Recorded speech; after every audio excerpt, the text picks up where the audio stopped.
So in today's video, what I wanted to do is take a little bit of time to go over this article that I came across with you guys, because I find it pretty interesting and I think it makes for a good conversation.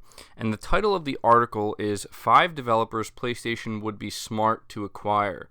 Now, the reason why I thought it would be good to go over this right now is because, as most of you know, we are coming off of this insane rumor that is 100% false and has been confirmed to be untrue and false by Sony themselves, stating that Sony was in high-level talks with Take-Two Interactive to acquire them as a whole, including all of their IP, which we know includes Grand Theft Auto, Red Dead Redemption, and many more games that it would break the industry or something. It would just be absolutely insane.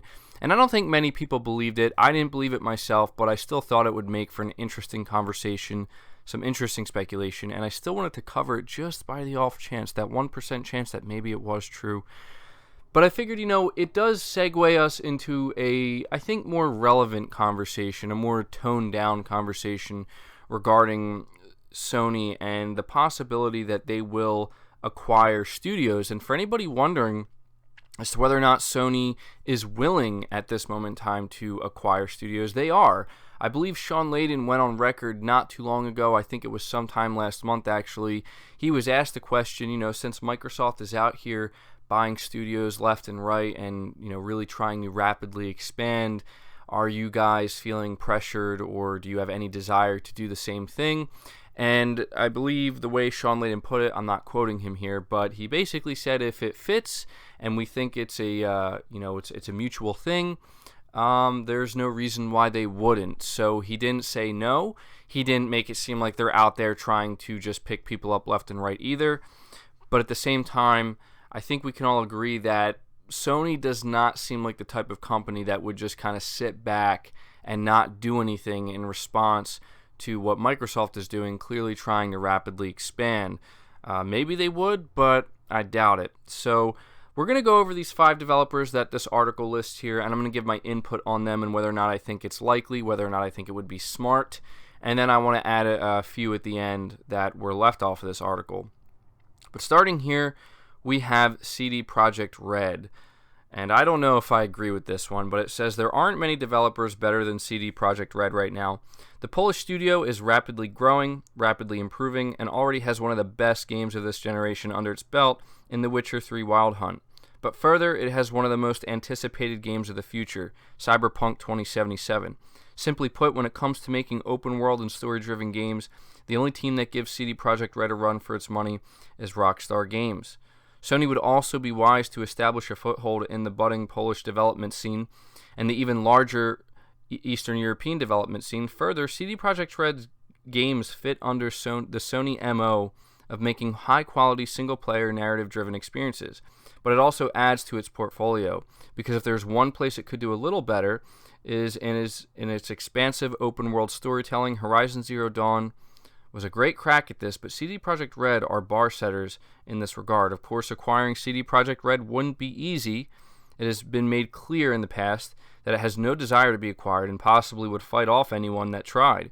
But if Sony could get the Polish studio to play ball, I'm not sure it could find anyone that would give it more bang for its buck.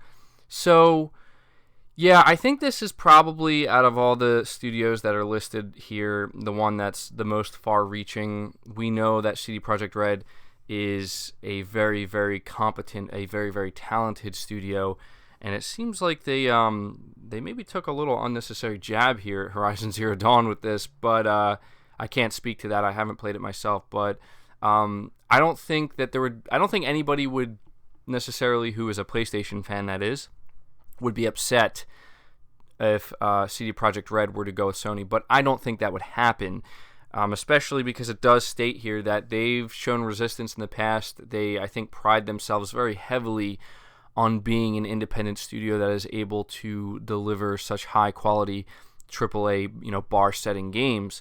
And, I don't want to say it's not possible at all, because it's definitely possible. I just think it's very, very unlikely, and again, I think that out of all the developers and studios on this list, that's the one that's probably easily the most far-reaching. So moving on from that, The second studio they list here, which I think is definitely likely to happen, I don't think it's guaranteed by any means, but definitely very likely, and I don't think anybody would be surprised at this point, and that studio is Insomniac Games. So it says Insomniac Games is another studio that is fiercely independent, but one that Sony would be shrewd to try and convince to join its family. The developer and Sony have a history working together and are seemingly going to be working together for the long haul on the new Marvel Spider-Man series, so why not just put a ring on it? Insomniac Games already in many ways feels like a first-party Sony studio, and it has a special place in the heart of many PlayStation gamers. Further, when it comes to creating open-world games that are fun to play, there's not many better in the business. So, yeah, I mean, I don't know if Insomniac has went on record saying that they're against being acquired, but I would assume, considering the position they're in, they are a studio that definitely likes having their independence. I mean, let's face it, all studios like having their independence, but there's also something to be said about being under the umbrella of a big publisher like Sony or Microsoft or any of the others. You're offered a lot more protection. You're offered usually a bigger budget, and you just have a lot more leeway for, I don't want to say failure, but you at least have the security net of knowing that if you don't really deliver Game of the Year material per se, or something that reaches sales numbers, you don't have to worry necessarily about going completely under and having to shutter your doors. But in some cases that does happen even under big publishers. I'm sure you guys know who I'm referring to right now. But yeah, I think Insomniac honestly is a perfect fit for Sony, if I'm being honest, looking at the success that they have found with Spider-Man and the fact that they are clearly, obviously going to continue this probably, I would say, long-term relationship. Seeing how Spider-Man was nominated for Game of the Year, definitely won some awards. It just makes a lot of sense for Sony and Insomniac to want to really further this and take it to the next level, I guess you could say. But we're going to have to wait to see about that one. I think a lot of PlayStation fans honestly would love to see Sony acquire Insomniac Games. But moving on here, we have the third studio, Playdead. It says, like many Sony studios, Playdead takes its time with its games, and as a result, it has shipped only 2 in 13 years, but both have been Game of the Year material, especially its latter game, Inside, which is not only one of the best games of 2016, but one of the best puzzle platformers of all time.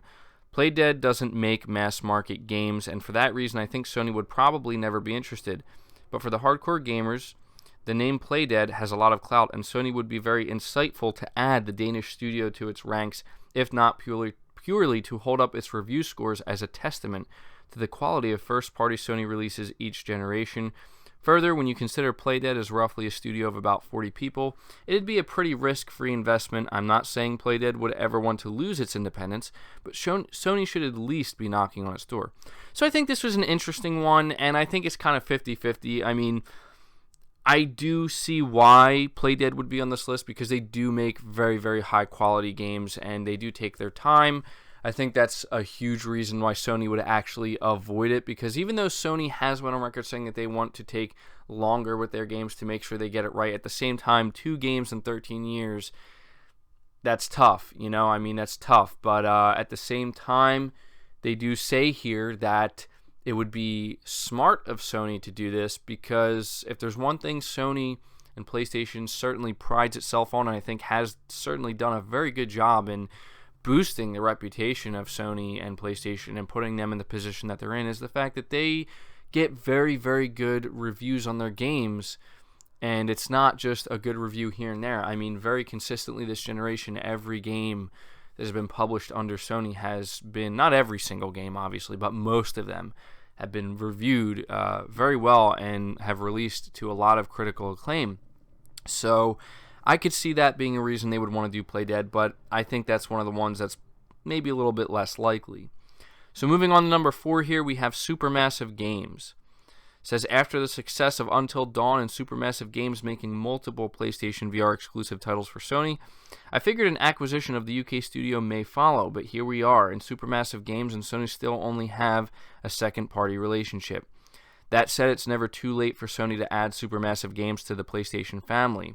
And with its second-party deal with Quantic Dream completed, and with the Heavy Rain and Detroit Become Human developer moving on to a multi-platform existence with NetEase backing it, Sony potentially has a cinematic adventure game-sized hole in its lineup going forward. And who's better to fill it than Supermassive Games? Further, when you consider the studio is one of the most prolific VR developers in the industry, it makes even more sense for Sony to bring the team under its roof as it leads and pushes the VR market. So yeah, I think Supermassive Games is actually a very logical and somewhat obvious choice when you think about studios that Sony would really kind of heavily pursue, if they're pursuing it all, to acquire. For the reasons listed here, they did create Until Dawn, and Until Dawn is an interesting game because from what I've heard, Sony really had very low and very little expectation of it, and it ended up completely surpassing their expectations and becoming a hit on the platform. And I've heard people say a lot of really good things about it. It's by no means what you would call a masterpiece, but it's a great game for what it is. It surpasses expectations, and it's a very fun and enjoyable game to play. And I think that what they talk about here with VR, even though I'm not interested in VR, at least not yet anyway, I think that really kind of adds a lot to it, that because of what Sony's doing with PlayStation VR, yeah, Supermassive Games would be a fit. And I don't think anybody would really be extremely surprised to hear if one day Sony does end up acquiring them as a studio. But the fifth and final studio they list here is Frictional Games. It says there aren't many great horror game developers in the industry, and even fewer that can tell good stories within the genre. But with the release of Soma in 2015, Frictional Games proved it can do both. There are a few genres currently missing in Sony's lineup, and horror is one of them. Sure, it did have Until Dawn this generation, but that's it. There's demand for good horror games, and a Sony-backed Frictional Games could provide a steady and satiating supply of narrative-driven horror games. Sony wants story-driven experiences. Frictional Games can do that. Sony could also use a dedicated horror game developer, and again, there's not many better for that than Frictional Games. It's a match made in heaven. Don't believe me? Just imagine what a AAA Soma-style game could look like. So yeah, I think Frictional Games actually, even though I'm not too familiar with them, I do know what Soma is though, that could definitely be a good fit. Hearing the idea, or just talking about the idea of Sony having a studio that's just, there to develop horror games, that actually sounds extremely appealing to me because I love horror games. It's one of my favorite genres within gaming, and I do get a little bit sad sometimes to think that there really just aren't a lot of developers that specialize in this genre, and you really don't see a ton of games just purely dedicated to it. I think you see a lot of games that inject a lot of horror elements into their game, but they're not really the centerpiece, right? So yeah, Frictional Games, I could see it happening, but at the same time, it's just one of these. It would just have to be like a random thing that's just done, because I don't think that any of these studios, maybe except for Insomniac on this list here, or Supermassive as well, I don't think any of them really kind of seem like they're right there, right on the cusp of possibly being acquired by Sony. So I'm going to ask you guys to let me know your thoughts about these 5 studios that they list here. Which ones would you love to see on this list? Which ones did they not list that you would love to see? And which ones here do you think are most likely or least likely? But before I end the video, I do want to add 2 studios to this list, I guess you could say, that I think definitely could happen at some point. One of them maybe is just really wishful thinking on my point, or from me, but from my perspective. But the other one I think definitely could happen. So the first one I'll talk about here that is definitely maybe wishful thinking, but at the same time, they have a very good relationship with Sony, and that's been proven with some of the games they've released for Sony. That is From Software. Now, From Software, I mean, there's not really much I have to say here. You guys already know as a studio what they're capable of and the type of games that they release and what they've done with Sony with Bloodborne and back in the day with Demon's Souls. A lot of people are saying they would love to see a Demon's Souls remaster or a sequel or whatever, and I would love that as well. I just don't know if From Software is ever going to do that, but seeing what they did for Sony with Bloodborne, it's very clear that they have a very good, a very healthy relationship with them, and I could certainly at the very least see From Software 100% for sure working with Sony again in the future, whether that's on a Bloodborne 2 or something else. But I think that if there's any studio that would really be a huge get for that is actually in the realm of, I would say, possibility aside from Insomniac Games, it's definitely From Software. And the other studio I wanted to mention here is Blue Point Games. I believe that's the name of the studio. And what they've done for Sony is pretty obvious. They have been the ones that have worked on multiple remastered games for Sony, and they have a close relationship with them, and that's kind of what they specialize in. I think that would make a lot of sense for Sony to acquire them. They've done a lot of good work for them, and I think they're going to continue to do a lot of good work for them.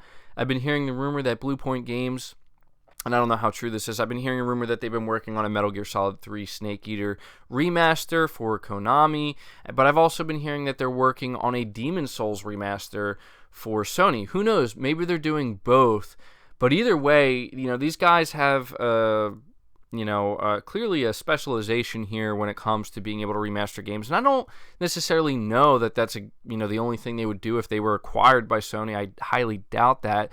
But who knows? Considering how successful some remasters and remakes are, it very well could be. But those are the two studios that I could see Sony definitely at some point in the future possibly acquiring. But this video was just all pure speculation. There's no rumors about any of these studios. The only thing we do know for sure, again, is that Sean Layden did say last month that they are open and willing to acquire studios if they feel it's a good match and if they feel it's a mutual thing and it could work out and it's a smart move for them.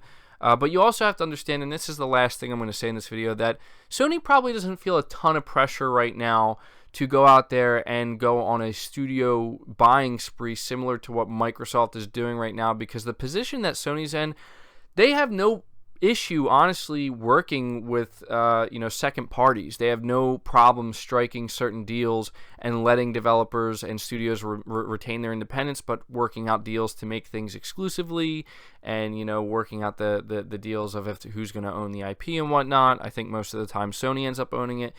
But it's because of how successful PlayStation is. A lot of developers really just are, gravitated towards them and move towards them and really don't mind having these second-party relationships where it can be a mutual, benefit to both. But again, thinking about the type of company Sony is and thinking about the future and also thinking about the big moves that apparently Microsoft is trying to make and want to continue to make, I definitely could see Sony trying to ramp things up and trying to bring some more high-profile studios on board. And if I'm being honest, considering the position Sony's in, I could see a lot of high-profile studios wanting to get on board with them because, just look at where they're at, right? Like, who wouldn't want to be a part of that? But again, we do have to understand that giving up your independence, it's a pretty big sacrifice, and it's very understandable that a lot of studios just don't want to do that for many reasons. But that's going to do it for the video, guys. I do apologize for being so long, but I figure, this is definitely something worth talking about. There's a lot to be said here, and I'm sure there are definitely some studios I've missed that a lot of you guys are probably screaming right now, like, why didn't you say this studio? Why didn't they list this studio? And that's what I'm going to tell you. Leave your thoughts down below. Let me know what you think about this and everything we talked about. I'm going to be interested to see what you guys have to say. And also be sure to leave the video a like if you did enjoy it, and if you enjoy the content, it really helps it out. Be sure to subscribe if you're new, hit the bell notification, and share the video out on top of all that. It all helps tremendously. But until next time, guys, take care.